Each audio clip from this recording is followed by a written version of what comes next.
عمران نیازی نے اپنی 2 حکومتیں کسی جمہوری جذبے کے تحت ختم نہیں کی تھیں. اس نے پنجاب اور کے پی کی حکومتیں سیاسی خودکش بمبار بن کے ملک کے جمہوری نظام کو ڈھانے کے لیے ختم کرنے کے لیے 2 حکومتیں ختم کی تھیں. اور خود عمران نیازی اس بات کا اقرار کر چکا ہے کہ اس نے یہ حکومتیں جنرل باجوہ کے کہنے پہ توڑی تھیں.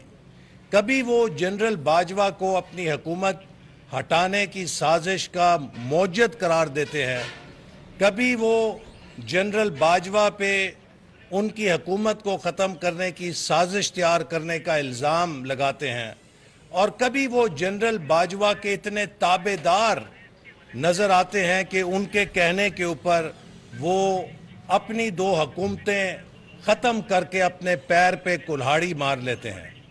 تو اس لیے اس وقت پاکستان کے اندر جو بحران ہے، اس بحران کا کسی صورت کسی آئینی بحران سے تعلق نہیں ہے.